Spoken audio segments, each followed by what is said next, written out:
El ahogado más hermoso del mundo. Gabriel García Márquez. Los primeros niños que vieron el promontorio oscuro y sigiloso que se acercaba por el mar, se hicieron la ilusión de que era un barco enemigo. Después vieron que no llevaba banderas ni arboladura, y pensaron que fuera una ballena.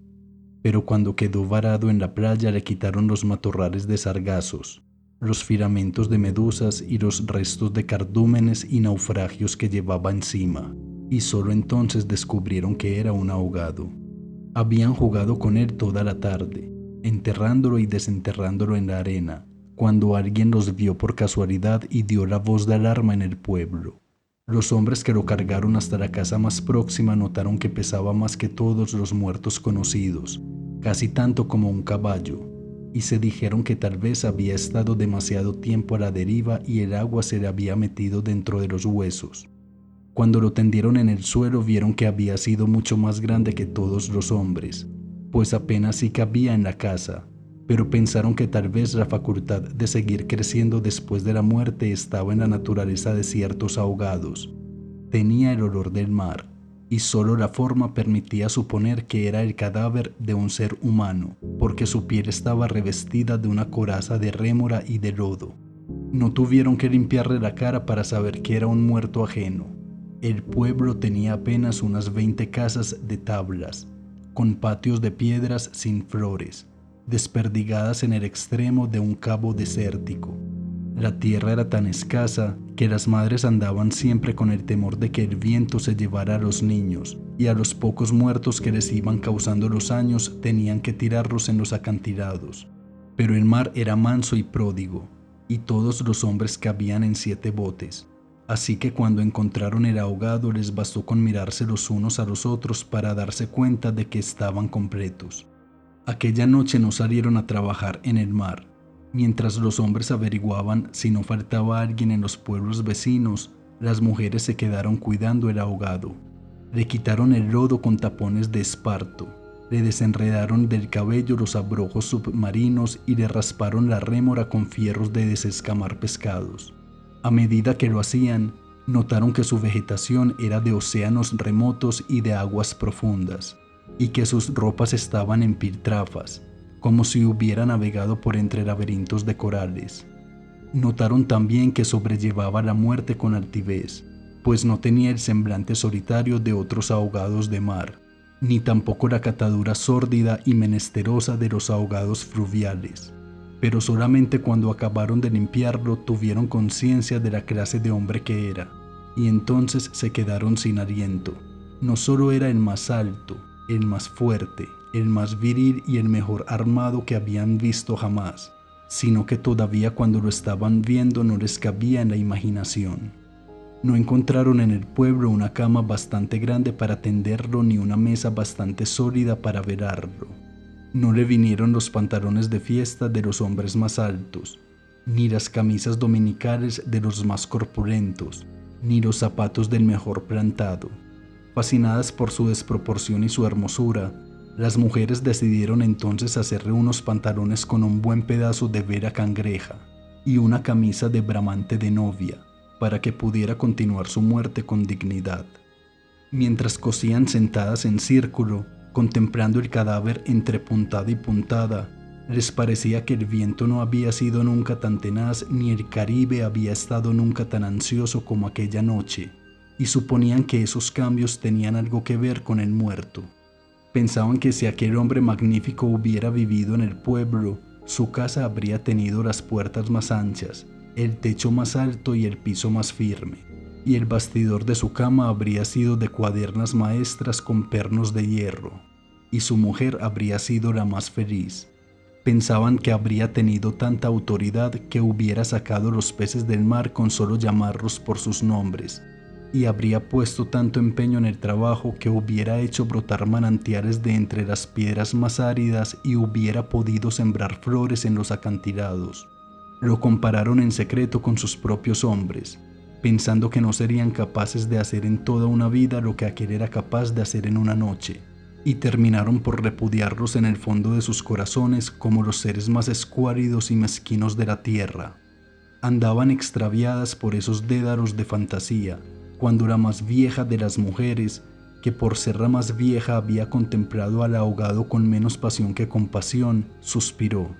Tiene cara de llamarse Esteban. Era verdad. A la mayoría le bastó con mirarlo otra vez para comprender que no podía tener otro nombre.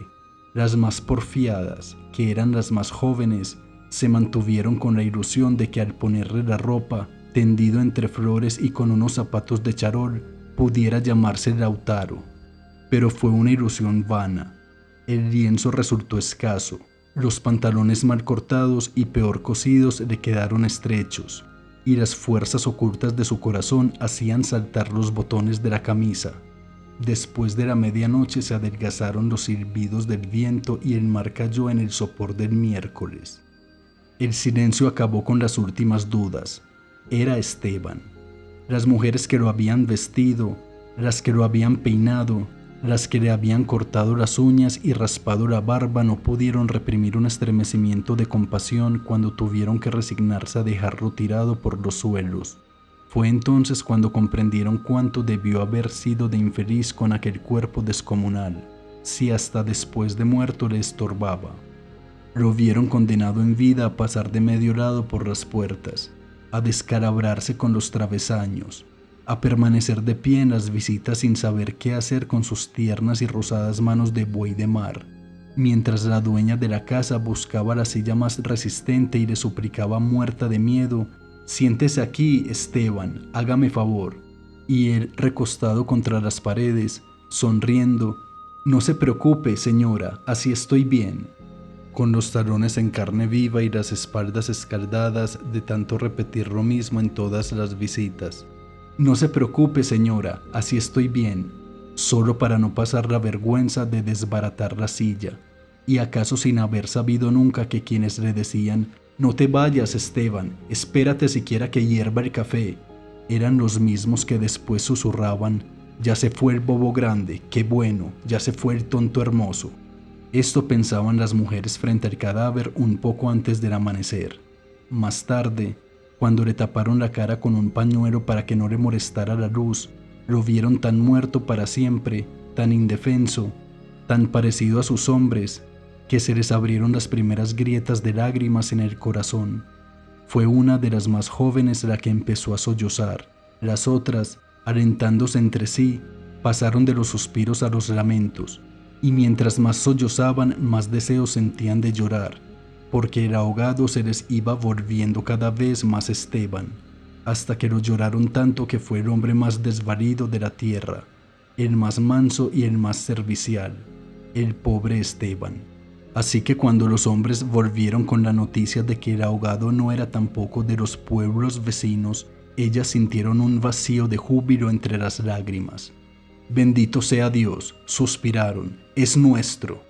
Los hombres creyeron que aquellos aspavientos no eran más que frivolidades de mujer.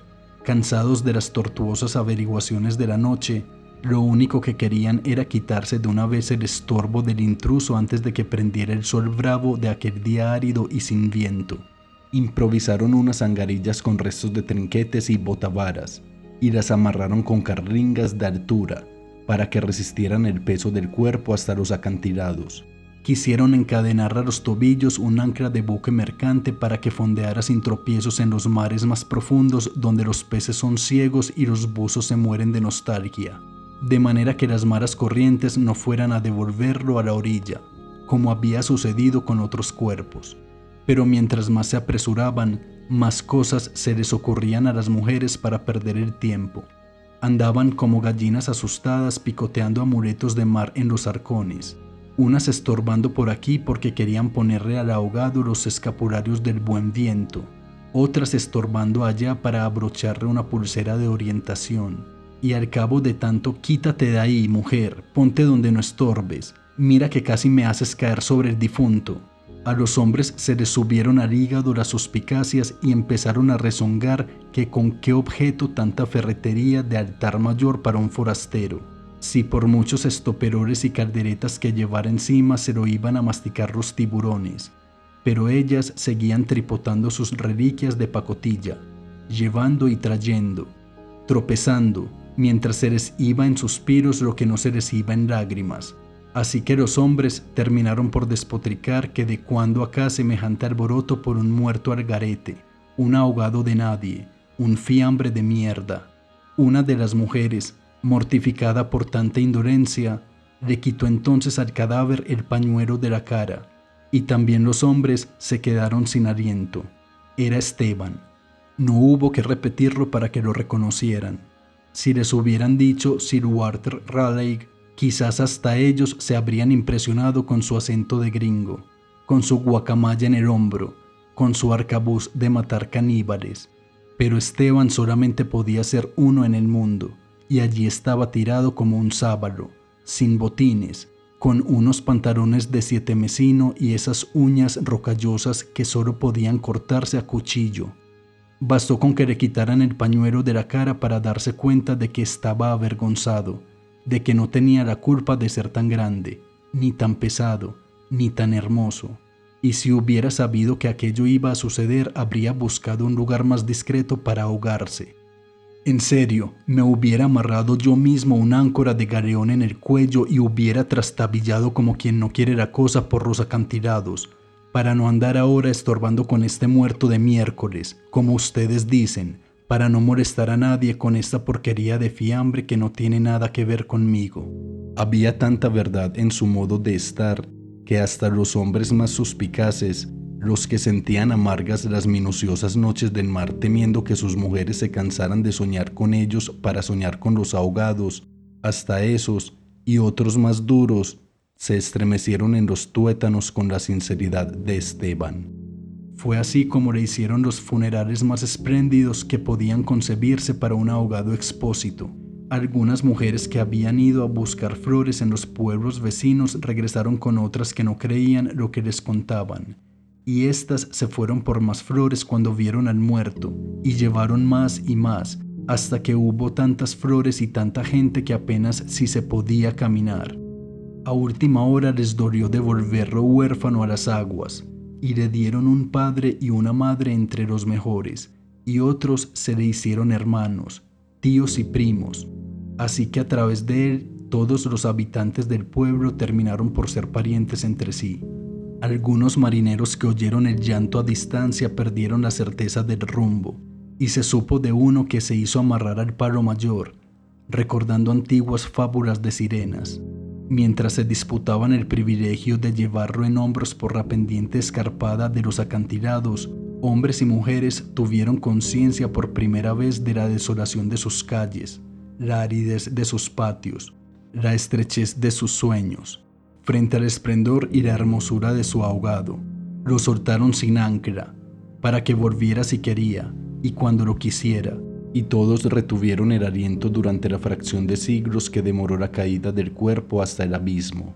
No tuvieron la necesidad de mirarse los unos a los otros para darse cuenta de que ya no estaban completos, ni volverían a estarlo jamás, pero también sabían que todo sería diferente desde entonces, que sus casas iban a tener las puertas más anchas, los techos más altos, los pisos más firmes, para que el recuerdo de Esteban pudiera andar por todas partes sin tropezar con los travesaños, y que nadie se atreviera a susurrar en el futuro: ya murió el bobo grande, qué lástima, ya murió el tonto hermoso, porque ellos iban a pintar las fachadas de colores alegres para eternizar la memoria de Esteban y se iban a romper el espinazo excavando manantiales en las piedras y sembrando flores en los acantilados, para que en los amaneceres de los años venturos los pasajeros de los grandes barcos despertaran sofocados por un olor de jardines en alta mar, y el capitán tuviera que bajar de su alcázar con su uniforme de gala, con su astrolabio,